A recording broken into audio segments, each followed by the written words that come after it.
venha viver para Agra. Nós encontramos a sua casa de sonho.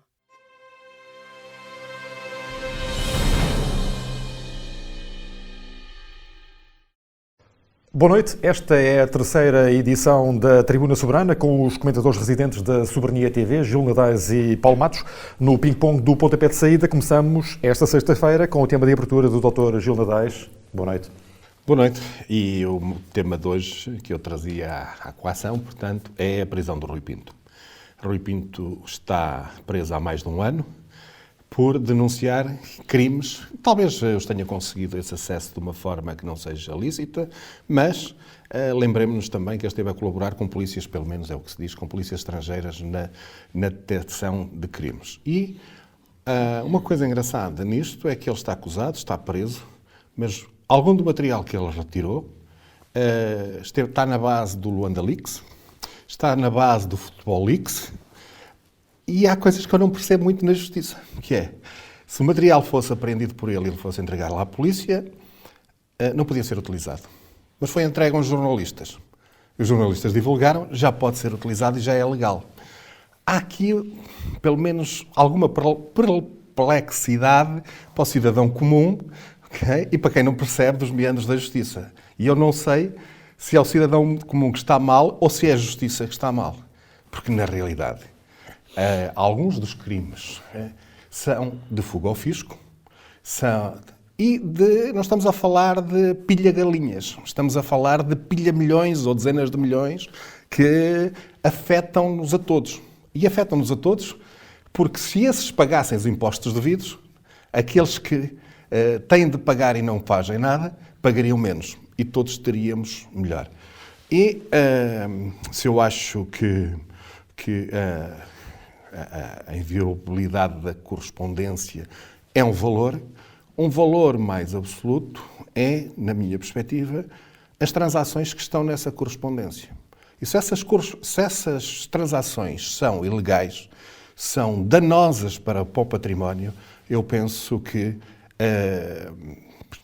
dá-las a conhecer ao público não deveria ser crime. Aliás, se atendermos naquilo que, em muitos dos arrependidos que temos, não na justiça portuguesa, embora até na justiça portuguesa, e num caso mediático, que é o caso Sócrates, se fala, e quem fala é o diretor do Expresso, que há um arrependido no meio daquele processo que veio colocar e dar a conhecer verdadeiramente os caminhos do dinheiro.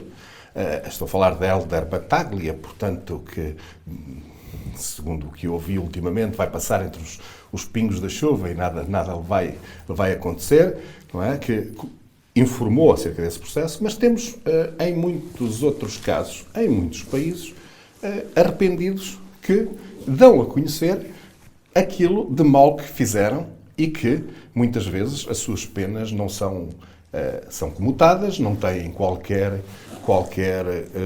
penalização, portanto, pelos atos ilícitos que fizeram.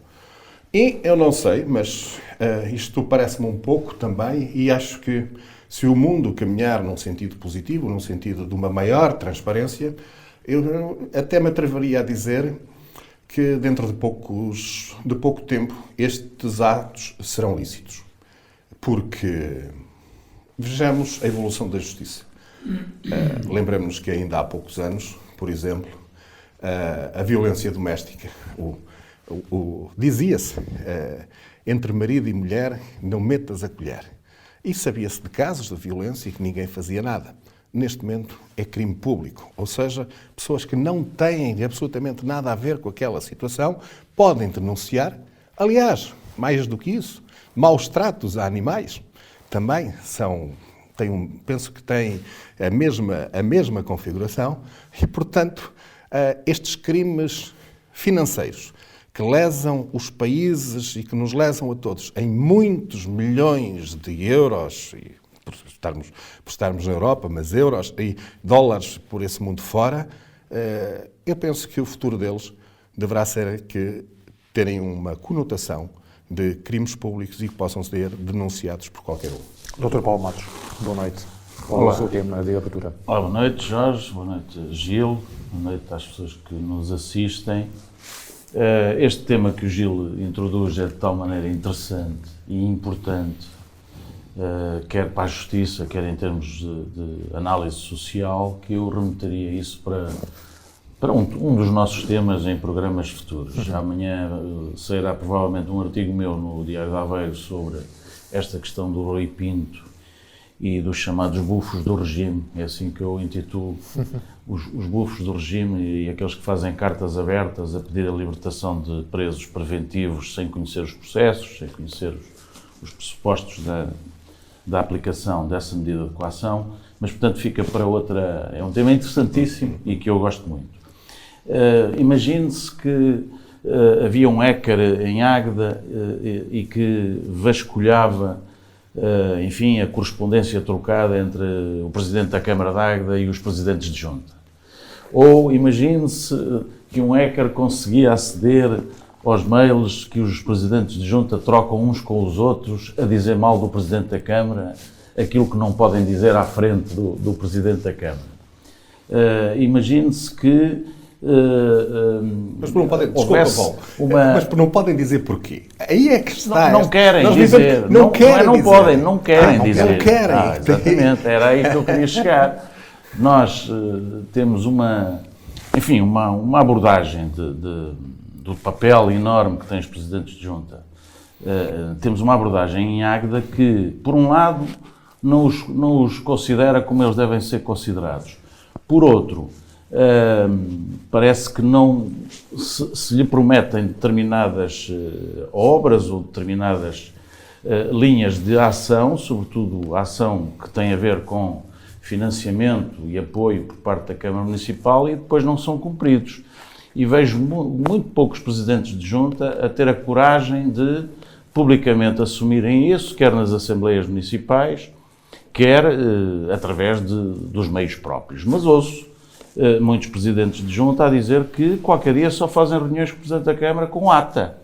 Isto é para que fique escrito, efetivamente, determinado tipo de promessas que são feitas e que depois não são cumpridas. Os Presidentes de Junta hoje, no sistema da organização e do governo do poder local, são pedintes, quer dizer, têm competências ainda reduzidas, vivem das delegações de competências que as câmaras fazem, nomeadamente nos apoios para fazerem aquilo que lhes compete a nível de arranjos de espaços verdes, de jardins, enfim, de valetas, e têm também fazem contratos interadministrativos com as câmaras municipais para obras mais de vulto. E em Águeda está por dizer, ou pelo menos não se caracteriza bem, a quantidade de dinheiro que é transferido para as freguesias, em comparação com outros municípios. Por exemplo, Aveiro, dizem-me que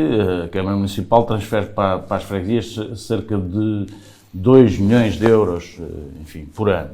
Este ano foi um bocadinho mais. Ou mais até. Em Águeda parece que isso se reduz a 600 mil euros. É verdade que, se perguntarmos isso à Câmara Municipal ou ao Presidente da Câmara, ele entrará, para além dos 600 mil euros, que são as transferências normais, entrará em linha de conta com os tais contratos interadministrativos e apoios e subsídios, enfim, e dirá que não são 600 mil, são 1 milhão. Mas, em comparação com outras freguesias, as coisas não estão a funcionar bem, do meu ponto de vista. Por outro lado, veja-se, por exemplo, e era a mensagem que eu queria deixar nesta nota de abertura, o parque de máquinas que tem a Câmara de Águeda. Ouço dizer que em 30 ou 40 máquinas que tem a Câmara, há 2 que têm menos de 20 anos. Portanto, estamos a falar de um parque de máquinas perfeitamente desatualizado. Estamos a falar de uma Câmara que não tem uma niveladora para tratar dos caminhos na serra, para fazer o trabalho que tem que ser feito de preparação e de prevenção contra incêndios. Estamos a falar de áreas que são muito sensíveis e que os Presidentes de Junta, nomeadamente os ligados mais às freguesias serranas, reivindicam e ainda são, digamos, um parente pobre na ação municipal e no apoio que o município lhes presta.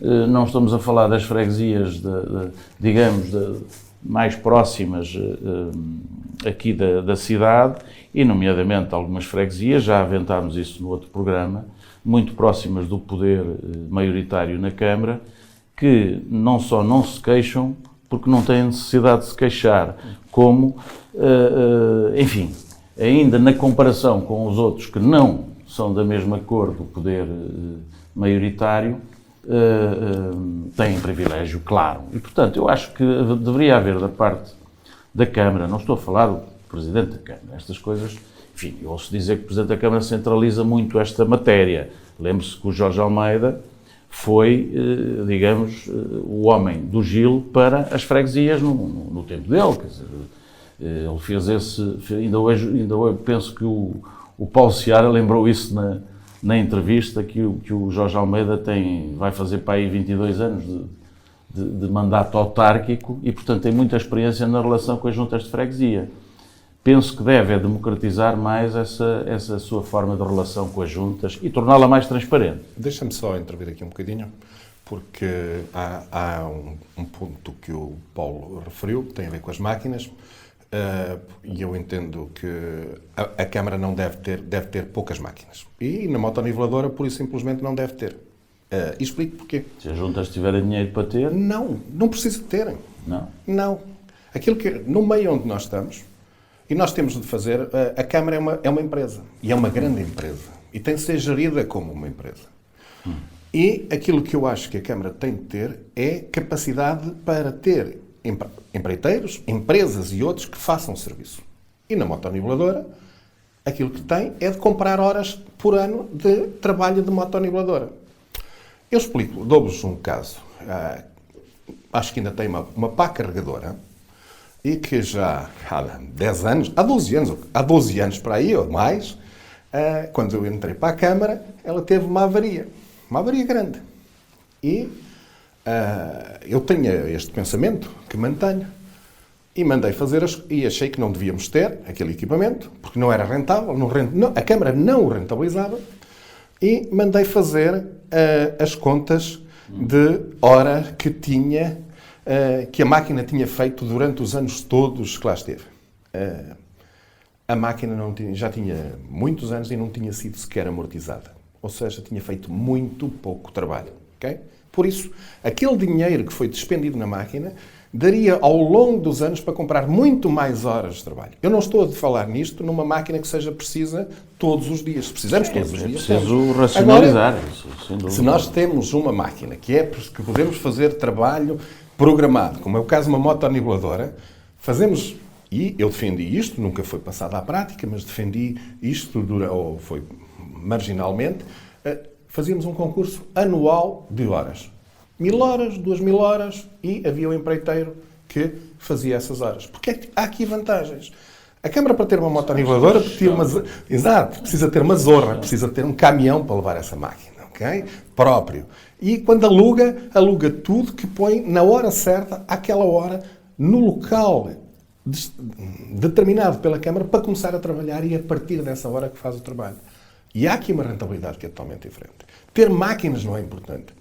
Sim, o importante é ter um parque dinheiro de e ter capacidade perfeitamente desatualizado e que não serve para nada, é esse o meu ponto. Na minha perspectiva, que a Câmara precisa ter é diminuto.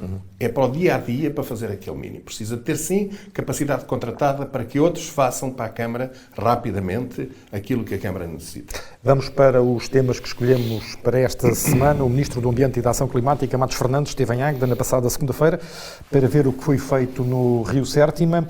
À margem da visita, o Governante prometeu a curto prazo a remoção dos jacintos na pateira e, mais para diante, uma intervenção de fundo. É um bom princípio, Dr. Gil Nadejo? A remoção dos jacintos na pateira, mas eu penso que isso é um assunto que está... Só se for nos outros concelhos, não é? Porque em Águeda, e temos ainda o problema que depois que os jacintos andam em cima, vão à mercê do vento, vêm parar muitos a Águeda. Agora, aquilo que seria uma boa notícia é saber que havia força para obrigar, e digamos mesmo obrigar que os municípios se entendessem e que cada um pagasse a sua cota-parte da utilização daquele equipamento que a Águeda comprou. Porque aquilo que se verifica é que um ou outro município não faz qualquer intervenção na sua zona. E está mais uma máquina que a Águeda passou a ter se calhar não tinha necessidade de ter, ou tem que ter uma máquina comparticipada pelos vários municípios mas que têm jacintos à porta. Comprou a comparticipada para resolver um problema que na altura era crítico. E também já cedeu a outros municípios porque tinham esse problema. Portanto, não ficou, é minha, fica aqui e não mexo. E aquilo que tentámos fazer, enquanto fui Presidente de Câmara, foi dialogar com outros para que fosse fazer nos conselhos dele o mesmo trabalho. Mas, obviamente, que não podia ir fazer gratuitamente, porque acho que não fazia sentido. Sobre as promessas de intervenção na pateira, isto leva-me aqui assim um bocadinho atrás àquilo que o Paulo disse acerca das promessas, e às vezes tenho assim umas ideias que são assim um bocadinho fora ao lado. Também temos que ir buscar as atas aqui da pateira desde 1985. Eu acho que aquilo que deveríamos começar a fazer é um mural das promessas, não é? Para depois. É que eu acho que entraria muito mais seriedade na política. Se ficasse escrito num determinado sítio... Já ouvi, Gil, desculpa interromper, comentários interessantes sobre a tua pessoa, que ao menos dizem os presidentes de junta, com o Gil podia-se contar, porque ele dizia, quando era sim, quando era não, era não. E, portanto, não há cá aquela coisa da promessa que fica no ar e depois toda a gente acha que vai ser feita, mas chega a hora e depois não é feita. Portanto, isso na comparação com o atual Presidente de Câmara, não é? Que vai tudo ser feito.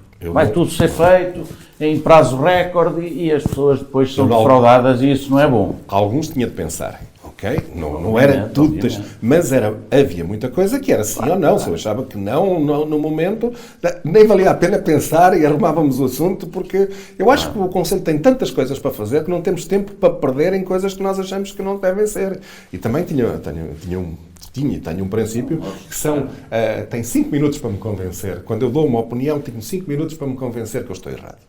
Okay? Do contrário. Eu posso ir, não foi uma, nem duas, nem 10 vezes. Às vezes é uma qualidade, outras vezes pode ser um defeito. Exatamente, mas não vale a pena estar... Cada um tem a sua forma de gerir. Eu trabalhei com o Presidente da Câmara, que é meu amigo pessoal e que prezo muito, mas que vencia as pessoas pelo cansaço, ok? E conseguia obter os resultados quando demorava, quando ele achava que isso também que não era é preciso. Bom. Pronto, eu não tenho esse princípio e, portanto, eu gosto de resolver os problemas rapidamente. Algumas vezes posso errar, outras vezes certo, mas nós temos como tantos não é bom problemas. Apanhar Presidente de Junta de ponta. Porque não há uma boa relação a partir de certo momento, porque trata-se de defesa dos interesses das populações, as pessoas estão em segundo plano. Não há aqui, não deve haver presidentes da Junta.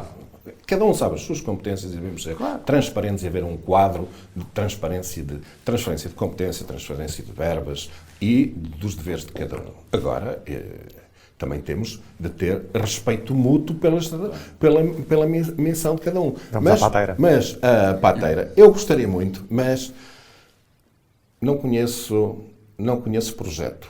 E não conhecendo projeto de intervenção, a intervenção a curto prazo parece-me que era daquelas que eu gostava de saber o que é esse curto prazo para podermos escrever em algum sítio e podermos averiguar se efetivamente... Curto prazo é a remoção dos jacintos. Mas apenas. A remoção dos jacintos, a Agda faz isso... Até ao verão. Até ao verão, dentro de 2, 3 meses, terá início a empreitada de remoção dos jacintos, segundo prometeu o Ministro na sua deslocação em Agda.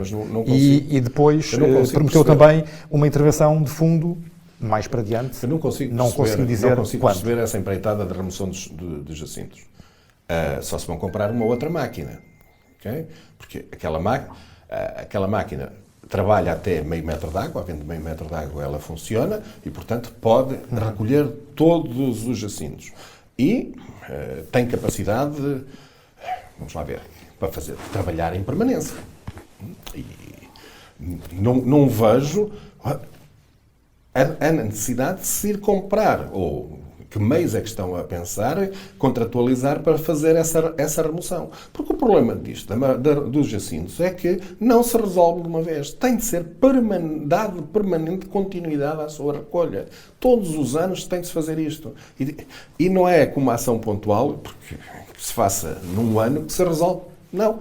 Eu estudei profundamente esse assunto, sei que as sementes do jacinto podem ficar debaixo d'água entre 7 a 8 anos e só eclodir passar esse tempo.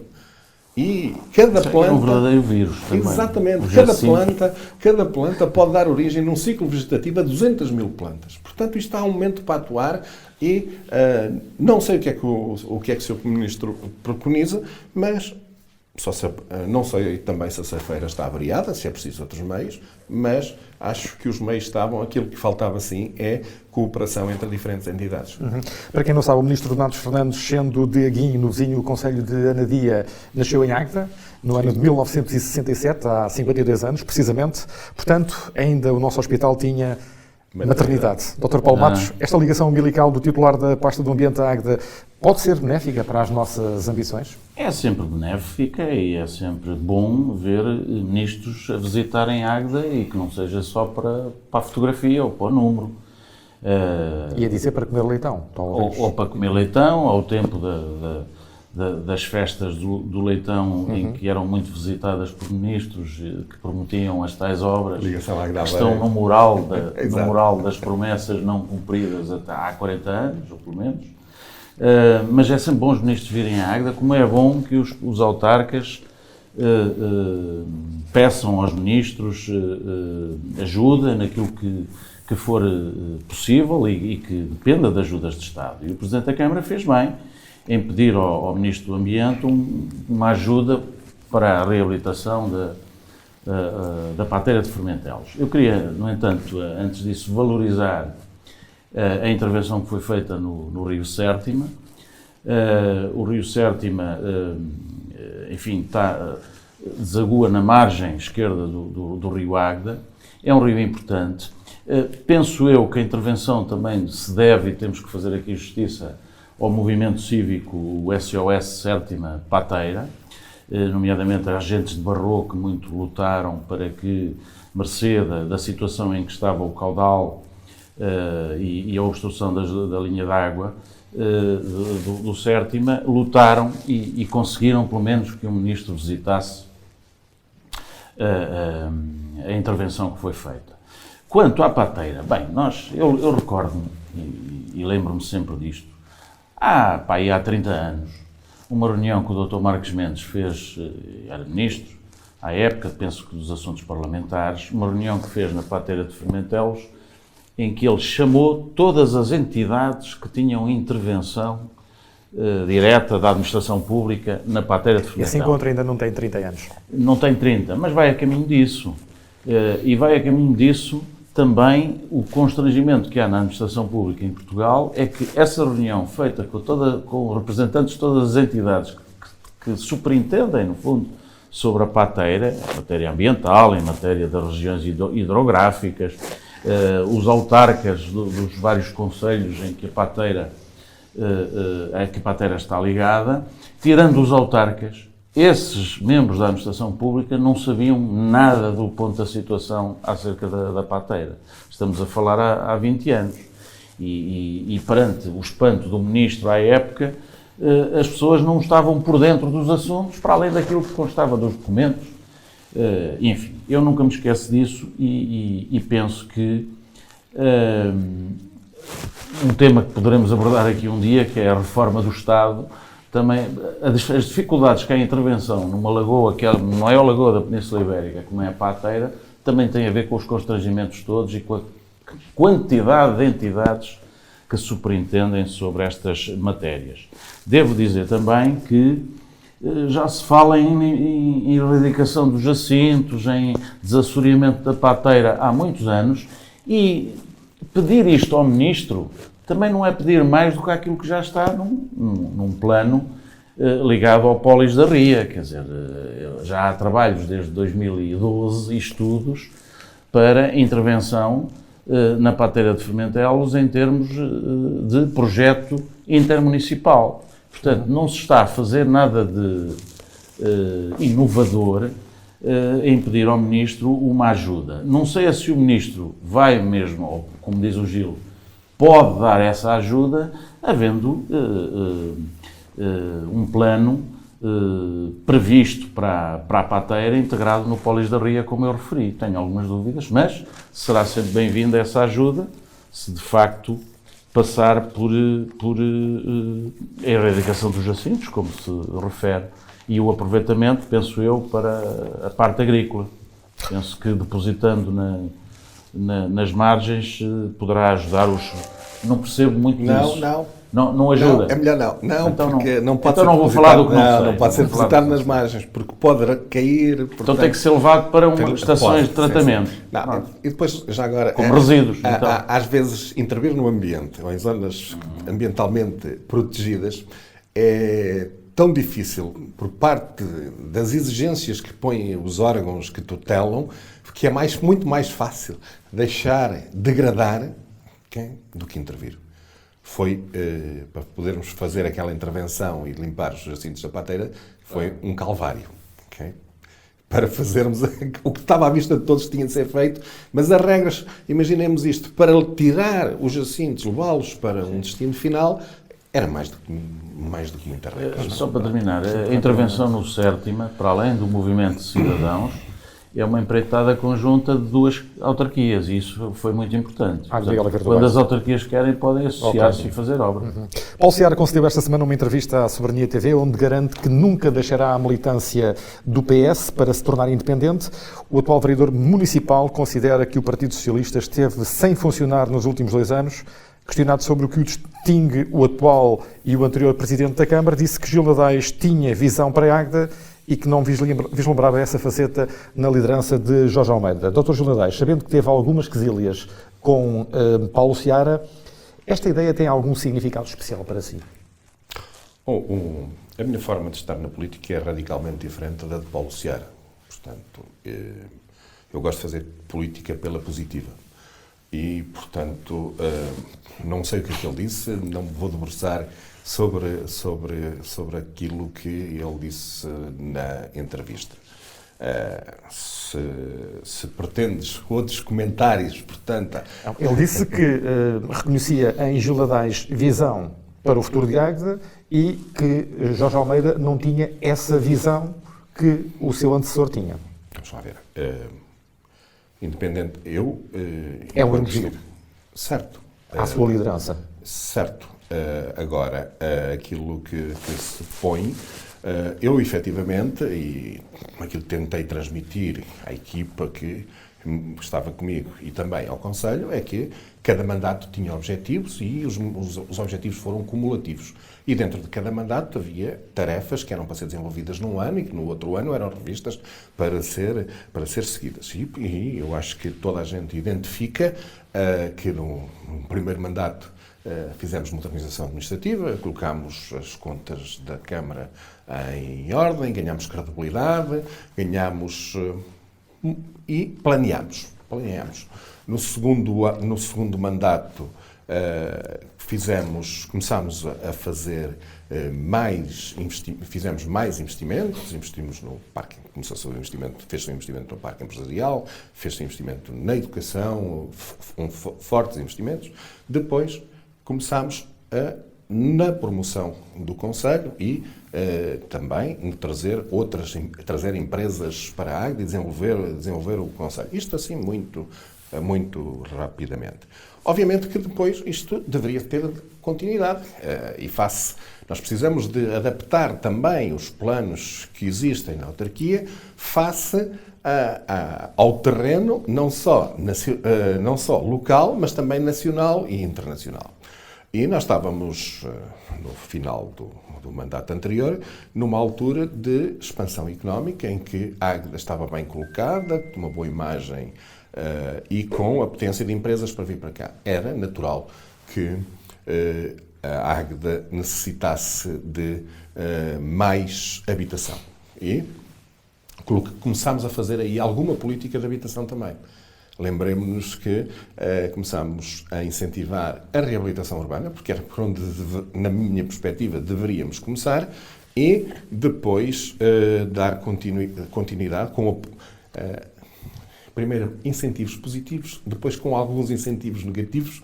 Eu explico isto: incentivos negativos é mexer no bolso das pessoas, não é? Para dizer que devem fazer alguma coisa com aquele património. E, portanto, para dar, além da outra imagem, criar condições para vir mais pessoas para a Águeda. E acho que aquilo que deveria ter sido dado continuidade era termos uma política de habitação. Mas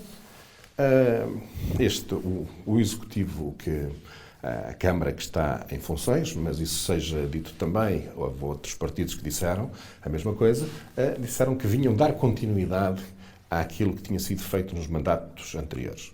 Mas dar continuidade não é fazer as mesmas coisas. É pegar nessas coisas e incrementá-las num sentido que vamos considerar positivo. Ou que deve ser positivo. E não estragar o que está feito. Também. Pronto, exatamente. Exatamente, não é? Pronto. E aquilo que eu entendo é que, em algumas áreas, manteve-se aquilo que estava feito, não houve incremento, não houve diversificação, e tem de haver, porque se não houver essa diversificação, as coisas morrem. Se não houver esse rejuvenescimento, a criatividade, o colocar novas áreas, novos desafios, novos desempenhos, as coisas... Eu comparo a política e um conselho a um grande navio. Estive para utilizar esta metáfora na Assembleia da última vez que lá fui, só que não tive tempo. Os 5 minutos eram muito reduzidos e tive de cortar. Grande navio com tripulantes sem vírus. Porque se eles tiverem vírus, não conseguem levar o ainda navio para a frente. Vírus, exatamente. Mas para pôr uma autarquia e um conselho, sendo um grande navio, um super petroleiro, um super porta-contentores, para começar a andar, é preciso os motores a toda a força e muitos rebocadores para ajudarem a andar. Okay? Depois de ganhar velocidade, até pode reduzir a velocidade dos motores, que ele continua em grande velocidade, em rumo certo. Agora, se começar a faltar o rumo, se começarem a divergir sobre se deve ser para a proa ou para a ré, o mais natural é que pare ou que comece a andar para a ré. E andar para a ré, em linguagem andar para trás. E isso é que temos de ter isso em atenção, porque, na minha perspectiva, é bastante difícil colocar em velocidade de cruzeiro, porque é preciso muita força e muitos rebocadores, um navio. Mas é bastante mais fácil, basta desligar os motores, porque ele vai parar. O Gil conseguiu fazer esta intervenção sem falar no Paulo Seara, mas o tema é o Paulo Seara. É a entrevista de Paulo Seara, que garantiu também que o Executivo liderado pelos Juntos demonstra muito amadorismo, reduz o desempenho de Jorge Almeida à colocação de Alcatrão, ao Agitagda, ao Pai Natal e agora ao comboio histórico, e refuta a ideia de que esteja a fazer uma judicialização da política, mas antes que está a assumir um papel de fiscalizador deste Executivo camarário. Eu penso que o Paulo Seara deu uma excelente entrevista. Eu não diria melhor, quer dizer, faz uma caracterização do atual Executivo, enfim, pode ser uma caracterização sumária, mas reflete um bocadinho a realidade. Nós não podemos ter um parque empresarial do Casarão, enfim, implementado aqui no tempo do Gil, e a primeira coisa que este Executivo resolve fazer é instalar lá uma central de betão, ou permitir que se instale, ainda não sabemos, permitir que se instale à revelia da lei, e depois gerir casuisticamente o Conselho. Pôr Alcatrão foi aquilo que se criticou durante anos ao PSD, quer dizer, a gestão municipal não podia ser apenas o Alcatrão. Há uma gestão imaterial que tem que ser feita, e também não pode ser apenas uma gestão que vive de eventos, para a imagem, para o exterior. É evidente que eventos como o Agitagda, oxalá que o coronavírus não se perpetue, porque ainda pode estar em crise esse evento. Oxalá que não, ainda vem longe. Mas, portanto, todo o móvel da ação municipal está virado para um evento anual e depois para a gestão de conjuntura. E isso, penso que o Paulo Seara caracterizou bem. Nós divergimos, naturalmente, eu estou de acordo com o Gil, o Paulo Seara tem uma forma que não seria a minha forma de lidar com os poderes, mas o conteúdo, penso que ele está correto. Quer dizer, o facto dele questionar o Executivo, e ele é vereador da oposição, não só está no Estatuto da Oposição, como está nas prerrogativas legais das competências dos vereadores, questionarem da regularidade ou irregularidade e até legalidade de algumas atuações do Executivo. E, como ele referiu, questionado o Executivo, as respostas não são claras, a documentação não é entregue, ele faz encaminhar essas matérias para as instâncias de controle. Tenho algumas dúvidas se o Ministério Público é a entidade primeira para onde deveriam ir esses pedidos que não respondidos. Eu penso que há primeiro uma área administrativa que tem que ser percorrida. Enfim, a Direção-Geral das Autarquias Locais e outras entidades. Porque os poderes locais têm que saber, e os executivos têm que saber, que a sua atuação é escrutinada diariamente e o escrutínio hoje faz-se não só através da comunicação social, que devem colocar todo o tipo de questões ao poder, como também pelos vereadores da oposição, porque se eles não estiverem lá para fazer oposição, estão lá para fazer o quê? Portanto, eu penso que o Paulo Seara caracterizou bem e também foi interessante, ainda consegui ouvir a entrevista, foi interessante no histórico que fez relativamente às últias divergências internas no Partido Socialista e que levaram o Gil a abandonar o Partido Socialista. Penso que ele caracterizou bem a situação. Não sei se é verdade, porque eu não estive no Partido Socialista, nem estive na política interna, mas ele apresentou-se como, digamos, foi candidato porque a conflitualidade era tal, interna, referiu que o Gil defenderia para candidato o professor Francisco Vitorino, e o Jorge Almeida queria também ser candidato, e enfim, havia ali um colete de forças entre o Edson, que era o presidente da Comissão Política, e portanto ele traçou um cenário e explicou porque é que foi candidato. Eu não sei se é verdade, o que ele é a versão dele, portanto foi pena que o Gil não tenha ouvido para poder confirmar ou rebater essa situação. Mas a verdade é que o Paulo Seara, eu já referi aqui no outro programa, pode parecer aos olhos da opinião pública que está de certa forma ressabiado, e isto tem a ver com a forma como se comporta politicamente, mas em termos de conteúdo vai revelando alguma inteligência e alguma acutilância que qualquer membro da oposição deve ter, quer no poder local, quer a nível nacional. As questões são para ser colocadas, respeitando as pessoas, respeitando a presunção de inocência das pessoas e não judicializando por vontade própria as questões. Eu já lhe disse muitas vezes ao Paulo, tu não podes judicializar a política, embora no passado eu lembro-me que o Partido Socialista ganha eleições com o Gil porque houve um processo judicial em Águeda envolvendo membros do PSD, que por acaso foram absolvidos. E, portanto, e nós temos casos no país de pessoas que são absolvidas e grandes autárquicos e voltam a ganhar eleições, como é o caso do Isaltino Moraes em Oeiras. Mas em Águeda não portanto, aconteceu. A política é o terreno da ética. A política é o terreno da ética e, portanto, pode haver comportamentos que estejam muito legais e sejam procedimentalmente corretos à luz da lei, mas que não sejam eticamente corretos. É desta matéria que as pessoas às vezes se esquecem.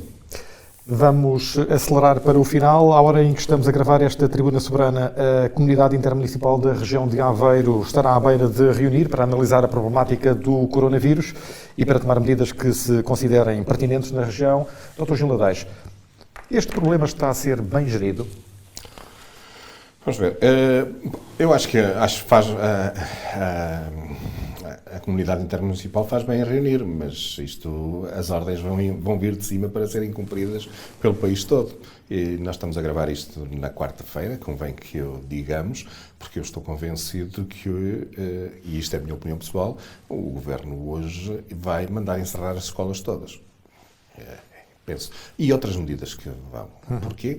Porque é necessário conter o surto. E então mais vale tomar medidas um pouco drásticas, vamos lá ver, com implicações económicas graves, que já estão a ver, do que deixar potenciar um surto que existe. Sobre as medidas que foram tomadas e por aquilo que me deu, que eu tenho acompanhado, eu penso que não as forças, e por aquilo que tem dado também a comunicação social, as forças de segurança, bombeiros, etc., hospitais, não foram devidamente preparados para isto. Ou seja, não houve um acompanhamento. E até não estou a falar só de Portugal, estou a falar até da Europa toda. Não houve um acompanhamento, talvez, devido daquilo que se passou na China, para ganhar esse tempo para se poder responder efetivamente àquilo que está a acontecer. Porque nós vemos imagens de pessoas à espera de demasiadas horas, na minha perspectiva, de socorro e, tanto quanto sei, por exemplo, os corpos de bombeiros não estão capacitados para poder atuar numa suspeita de coronavírus. Porque não é comportável uma equipa dos bombeiros ir buscar uma pessoa que é suspeita e depois ter ficado de quarentena.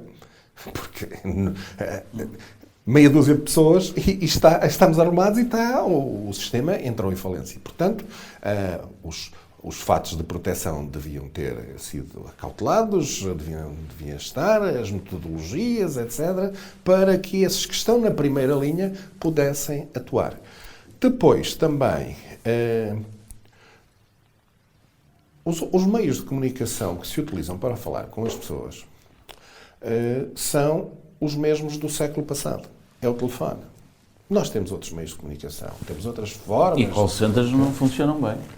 Mas podem funcionar, mas é impossível de funcionarem como deve ser. Porque é muita carga, afluência. É muita afluência. E muitas pessoas querem resposta a perguntas iguais. Eu acho que utilizar aqui, por exemplo, lembro-me de utilizar o YouTube, que qualquer um se pode ligar, ter um canal em que as pessoas pudessem colocar as perguntas por chat e iam respondendo e ter as respostas, inclusivamente, às perguntas que foram colocadas antes, as pessoas pudessem já consultar. Porque o medo faz com que as pessoas nem percebam bem que têm acesso a essas possibilidades. Mas se lhes for dito, quando ligo para a linha Saúde 24, penso que é assim que se chama. Olha, estamos interrompidos, ter um canal alternativo em permanência que lhe dá resposta nisto. Faça isto assim, assim. Okay? Se mobilizássemos, as autarquias podiam ter um posto onde isto pode ser feito e podem disseminar, podem enviar mensagens para as operadoras, podem enviar mensagens para todos nós pelo telefone. Há aqui que inventar e procurar novas soluções. E investir na prevenção que não foi feita antes. Exatamente. Para epidemias deste género. Eu estive num país estrangeiro, aqui há uns tempos, e não dei o meu telefone a ninguém, mas entrei e, passado pouco tempo, recebi uma mensagem que havia possibilidades de incêndio perto e, portanto, para tomar as medidas cautelares. Ora, isto é tecnologia a funcionar. Isto é smart cities a funcionar. É a tecnologia ao serviço das pessoas, as novas tecnologias para pôr... E para as coisas verdadeiramente importantes. Para as coisas importantes. E é aí que temos de atuar e procurar novas respostas para responder às pessoas. Mas, de qualquer forma, entendo que se perdeu tempo a preparar a resposta de campo. Muito rapidamente, Dr. Paulo Matos, a Organização Mundial de Saúde já declarou que estamos perante uma pandemia, ao passo que a Ministra da Saúde já veio dizer que dentro de horas ou dias será inevitável a entrada na fase de mitigação, que é a fase mais grave. Pois, eu hoje por acaso vinha no carro e ouvir a rádio E esta coisa da mitigação, a palavra mitigação quer dizer que estamos na fase de resolver o problema, quer dizer, ao contrário do... É a terceira fase e depois ainda há uma quarta fase que é a fase da mitigação. É uma fase em que se diminuem riscos e é ao contrário. Eu acho que os riscos estão aí, mas nós, há dias li um artigo muito interessante de um professor do Instituto Superior Técnico que se chama Arlindo Oliveira, e o Gil é psicólogo e vai perceber isto. Ele diz e bem, nós temos determinados enviesamentos cognitivos. Isto é uma expressão muito... é de psicólogo. O que é que são os enviesamentos cognitivos? É nós ou subavaliarmos os riscos ou sobreavaliarmos. E há ele chama-lhe enviesamento da negatividade, isto é, para a parte negativa. Nós, enfim... temos determinada concepção da vida e das pessoas e dos eventos que nos podem acontecer. Se mandarmos isso para a negatividade e para o medo, nós ficamos incapazes depois da ação e de agir. E, portanto, nós temos que, sem deixar de dar importância a este assunto,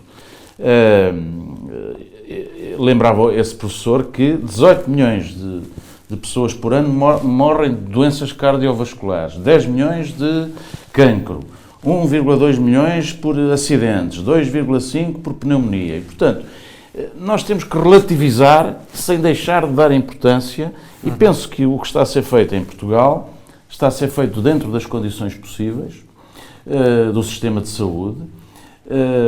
Nós sabemos que o sistema de saúde não está preparado nem investe, como estávamos a dizer há pouco, em prevenção para este tipo de acidentes ou de emergência e, portanto, nós poderemos ter algumas dificuldades, mas também há coisas positivas que eu tenho ouvido. Há médicos que estão a retomar a sua atividade, apesar de reformados, para acudir àquilo que for necessário. Responderam positivamente a um apelo. Responderam positivamente ao apelo. E, portanto, é uma experiência também nova, infelizmente uma experiência não muito interessante, mas é sempre mais interessante aprender com os erros e com aquilo que falta fazer do que andar a discutir, como alguns juristas infelizmente andam a discutir, se é constitucional ou não as pessoas ficarem em quarentena. Quer dizer, as pessoas têm que ficar em quarentena por autorresponsabilidade ou por instruções das entidades responsáveis de saúde. Muito rapidamente, tem que ser mesmo muito rápido. Na semana passada, na reunião de Câmara, o vereador do PS, António Gama, alertou para as consequências que o coronavírus poderá ter no Agitagda. É preciso tomar cautelas a 3 meses e meio do evento, Dr. Gil Nadaes? Esta é daquelas situações. Eu estou convencido que este surto do coronavírus irá passar dentro de 2 meses, terá passado. Tal como os outros de gripe que nos chegaram, eram outros tipos de gripe e portanto,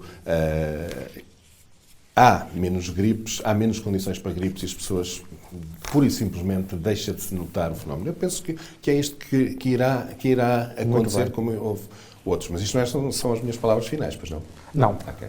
Dr. Paulo Matos também tem a mesma ideia de que o coronavírus, dentro de 2 meses, passará e que não é preciso tomar cautelas relativamente ao Agitagda? Não sou um tipo muito otimista, por natureza, porque acho que sou um tipo realista. Okay. Mas acredito que daqui a 1 mês ou 2 as coisas estarão melhores e não haverá necessidade de interromper esse evento do regime agdense. Agora sim, as notas finais, 1 minuto para cada um. Sim, mas eu iria voltar as minhas notas finais são sobre o coronavírus.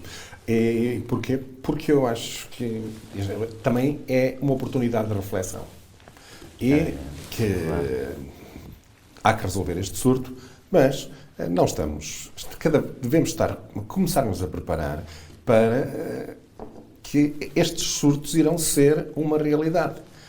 Isto acontecia no passado. Mercê das alterações climáticas, etc. Mercê das alterações climáticas, tudo, por exemplo. Há outras situações muito mais mortíferas que felizmente estão confinadas a determinadas regiões e, portanto, lembro-me, por exemplo, de um ébola que está confinado a uma determinada região do mundo e tenta-se controlar que não saia dali. O problema é que este aconteceu numa cidade muito grande, com muitas deslocações para muitos lugares. E as pessoas viajam cada vez mais. Claro. Mas também temos de procurar, eu estou convencido que isto vai acontecer, mas temos de procurar ter respostas para isto.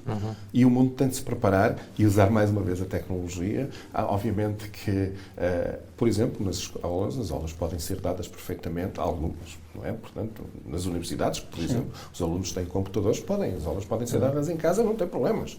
Okay? Numa fábrica é mais difícil, porque a máquina está lá e é preciso operá-la e pô-la a funcionar. Se há teletrabalho, também pode haver teleeducação. Exatamente. Não é? E, portanto, há aqui uma reflexão, mesmo as cadeias de fornecimento para as empresas, vão ter algumas empresas já estão a repensá-las porque não podem ser tão longas que obriguem a atravessar meio mundo para trazer os seus produtos. E, portanto, há aqui uma janela de oportunidades e refazer até hábitos de vida que temos. Para que, quando as coisas acontecerem, não sejamos surpreendidos. Surpresa, exatamente. Dr. Paulo Matos. É a nota final. A nota final. Ainda temos tempo para isso? Sim, 1 minuto. Pronto, eu só queria dar uma palavra de elogio ao Rotary Clube de Águeda, que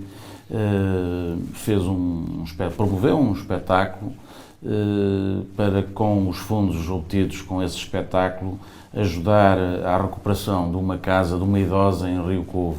Uma pessoa com 82 anos, que recebe 100 e tal euros de reforma. Penso que está no espírito, penso eu, do próprio Rotary, do Clube Rotários, dos Rotários, este tipo de ações, e eu queria enaltecer o facto de iniciativas como esta serem importantes em termos de solidariedade e de cidadania. Muito bem. Fica mais 2 notas a fechar. Esta semana faleceu, aos 70 anos de idade, Juvenal Martins, ex-vereador da Câmara de Águeda e ex-presidente do Recreio Desportivo de Águeda. Uma palavra também de conforto para o nosso realizador, Diogo Morgado, que esta semana foi confrontado com o falecimento da sua avó materna. Por esta semana é tudo. Boa noite. Regressamos de hoje a uma semana.